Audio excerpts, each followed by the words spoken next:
Should we just start with our best signing? Yes, sir. What we think was the best signing? There were a few that I considered here.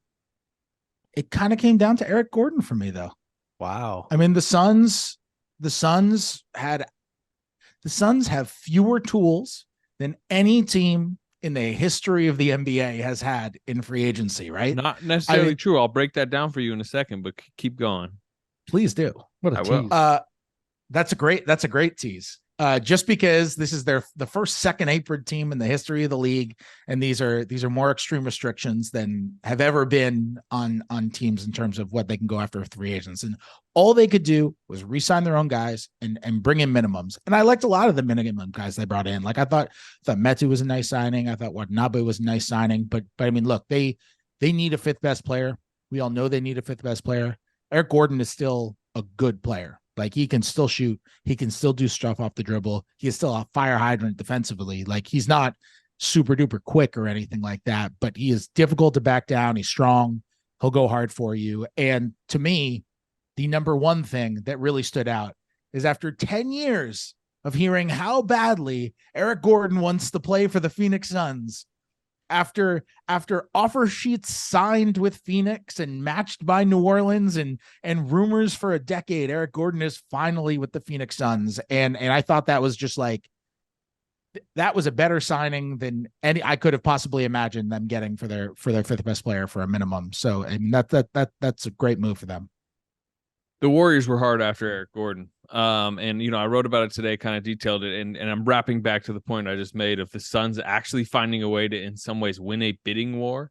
Have you guys noticed what the Suns are doing with all of their vet minimums? They're not 1 year vet minimums. Pretty much every single one of them is a 2-year veteran minimum with a player option on the second year. Which some of those player options might get picked up if the guy has a bad year. They'll. In Eric Gordon's case, he'll probably play well and decline it and go back into the market. So he doesn't need it that bad, but they're offering it just, for some level of security to one up. For example, in the Gordon case, the Warriors, who were right in the mix till the end, really wanted Eric Gordon, but will not offer a second year of a vet minimum with a player option for two reasons. Number one, you just, don't necessarily want to have somebody on your books, past this season, but also it completely changes the tax money where, if you get an Eric Gordon on a 1 year vet minimum deal as the Warriors offered, the league subsidizes half of that contract. So half of that tax money is wiped away.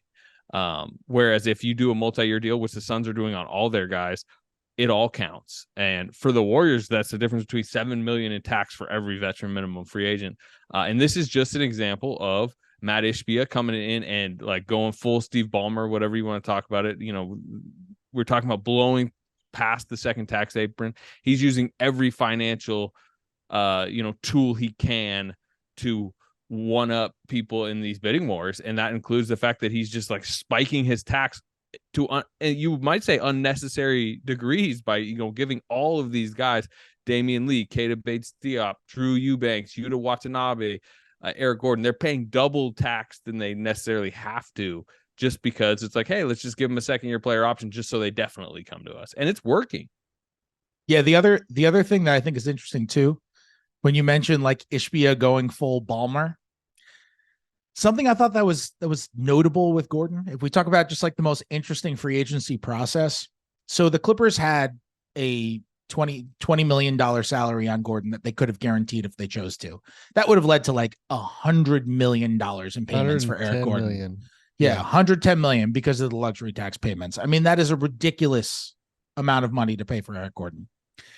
29 other teams are in the tax, and it's an absolute surefire no-brainer that Eric Gordon is getting waived, so you get his contract off the books and you save $110 million. This is not a criticism of the Clippers doing that.